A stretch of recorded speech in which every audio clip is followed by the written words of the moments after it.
everybody. I am just checking in. Didn't do a Facebook Live yesterday. I just was so busy, and I just thought I would show up just for a few minutes today. I don't want to. I feel today, but yeah, there are times when we really just don't want to show up and just want to curl under the covers and just take it easy and stay in our little comfort zone. And I just refuse to do that anymore. Stay in my comfort zone. I've been doing it my whole life, and it's just not where I want to be anymore. And discomfort is where it's at. Being uncomfortable, not looking my best, not feeling my best.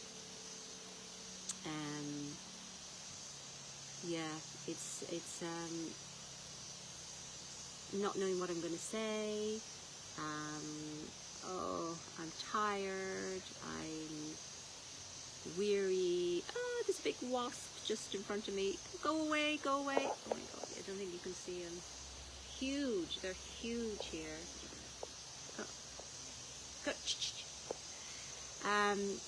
So just showing up when I don't want to, when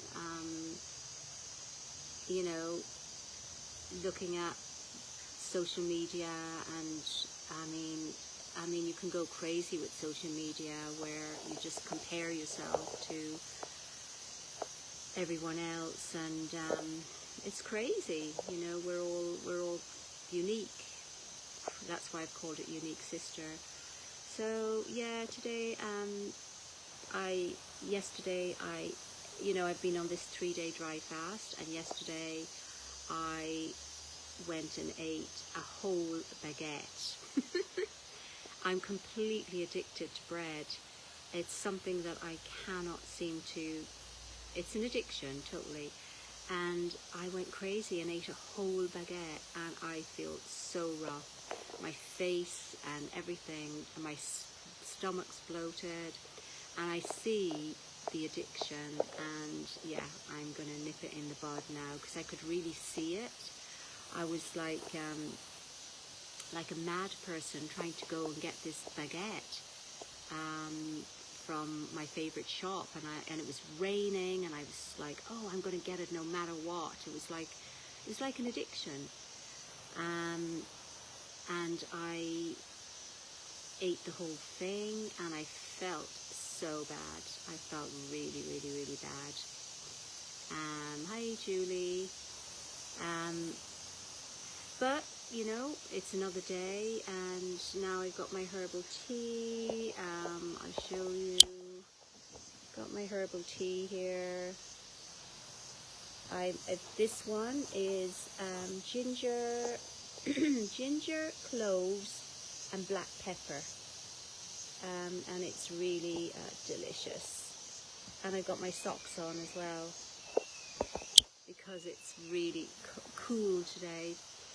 So yeah, I just wanted to hop on and just say hi, and just show up no matter what. I've spent so much of my life just not showing up and just saying, oh, I'll do it tomorrow, and then tomorrow there'll be another excuse, and I'm just not doing that anymore. I'm just showing up no matter what happens, the weather, rain or shine. And Erica has given me this challenge to do. I haven't done it perfectly. I haven't shown up every day, but I see the power in it, of showing up no matter how you feel in life. Just showing up and facing things. When you don't feel your best, you don't look your best, it's fine. People don't notice.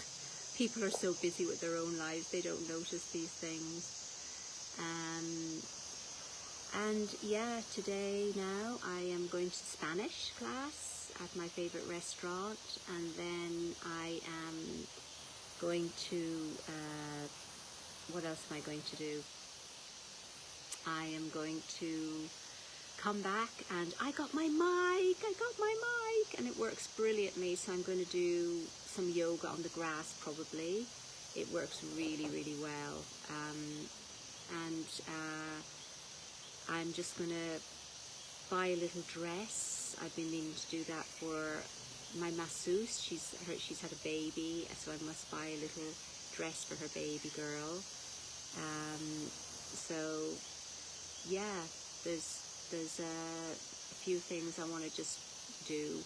You know, I had many years of like depression, and I had chronic fatigue syndrome for many years. When I qualified as a nurse, I had I got chronic fatigue, and it lasted about 20 years, and I almost ended up in a wheelchair. I was so unwell. I couldn't do anything, and it kind of sort of turned me into a bit of a victim, where it's like, no, I can't do this because, you know, I'm ill, and and I got into this kind of behavior, and now it's, you know, I still can get those symptoms, but not very much, and I know what to do when I do get them, but it's like that kind of victim behavior of, no, I can't do it, I'm too unwell, I'm this, I'm that. And actually, I've got a reading today, maybe I'll read it, and it is just being a victim, which I can relate to so much. It's from the Melody Beattie book. Maybe I'll just read it. You are not a victim. How deeply ingrained our self-image as a victim can be. How habitual our feelings of misery and helplessness. Victimization can be like a grey cloak that surrounds us, both attracting that which will victimize us and causing us to generate the feelings of victimization. Victimization can be so habitual that we may feel victimized even by the good things that happen to us. Got a new car? Yes, we sigh, but it doesn't run as well as I expected, and after all, it costs so much. You've got such a nice family. Yes, we sigh, but there are problems, and we've had such hard times. Well, your career certainly is going well. Ah, we sigh, but there is such a price to pay for success. All that extra paperwork.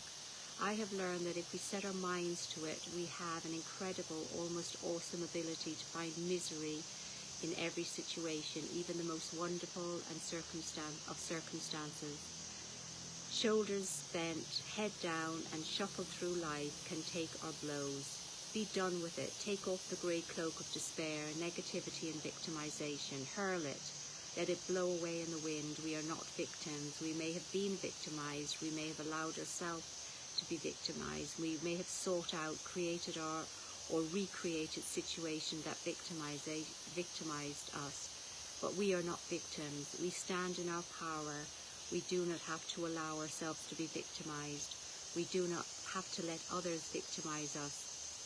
We do not have to seek out misery or in either the most miserable or the best situations. We are free to stand in the glow of self-responsibility, set a boundary, deal with anger, tell someone no or stop that, walk away from a relationship, ask for what you, I think there's a thing missing, ask for what you need. Yeah, that is the most, ask for, be who you are. No. Anyway, that is a really good reading, and that is very much, I have been a victim a lot of my life, and I refuse to be that anymore, and I get blips where it happens, and I pull myself up and I say, no, that is not going to happen today. I am not a victim. I am not a victim to people in my life, the places, the things. I am not a victim to it. and sometimes I can kind of fall down into that, but I quickly pull myself up and do something loving for myself. Like, you know, today I was going scattered, I don't feel well, and I thought, no, okay, what is of most benefit right now in this moment? And I thought, I'll make myself a really lovely pot of tea. I'll sit by my little pool. I'll go on Facebook Live. I'll share with others, maybe others feeling the same, or it can, you know, help or support. I won't be me. I've spent too long in that scenario. It doesn't help me. It doesn't help anybody. And there's always solutions. There's always solutions when we feel like that. And, you know, I stay in it for 5 minutes and that's it. It's out. It's finished. And even by just showing up now, and, you know, 2 or 3 people are listening, that is perfect. That is enough, you know. Oh, that's so sweet, Joan, to say that I brighten her day when I don't feel like it. But that's the thing. We do not know the effect that we have on other people. It just brings me to tears. But we don't know the effect that we have on other people. It's just amazing. You know, there's this little man, and when I go on my bike, I see this little old man.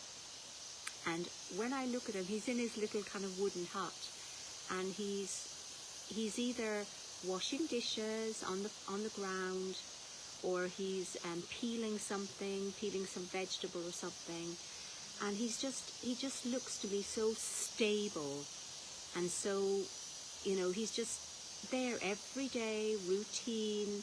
He's just doing his thing, and I'm so excited to like see him when I'm passing by, because he's just doing what he's doing. He's just a stable old man. He's probably done that all his life, and it really excites me to see him, and he has no idea who I am.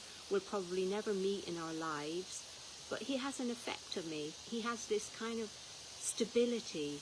I know where I am. When I see him, I think, there he is. He's just doing his thing, and he's, you know, happy to do his thing, or maybe he's not happy, I don't know, but he just gets on with life. And, you know, it might be the same routine he's done all his life, but he looks to me content, and it just fills me with joy to see this little old man. And it's amazing. It really is amazing to the effect that we have on other people. We all have an effect on someone else, but you know, it can be a good thing, it can not be a good thing. It can be a good thing, a great thing, if we, like, I think just showing up today when I really didn't want to do it. I really didn't feel like it, you know, I had a million excuses, and I thought, you know, no, I'm going to show up. I'm going to show up and be brave and be bold and be courageous and do something that I don't want to do.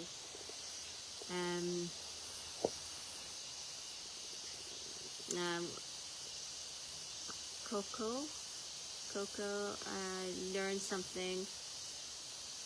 Yeah, thank you so much. You know, I'm in Bali, by the way. And now the rooster. We had a rooster next door. And well, I think he's been eaten, because he's no longer. Oh my God, he was so noisy. And anyway, one day he disappeared. I guess he's been eaten, and oh my God, they have the chickens next door, but they're pretty quiet. Anyway, I'm rambling now. Anyway, loves, I just wanted to show up and share and just to let you know that I'm going to be doing yoga. Now I got my mic and it works brilliantly. Haven't got it on now, but when I do the yoga, I'll be able to share. So I just want to say hi and thank you for listening, and I'll speak to you very soon.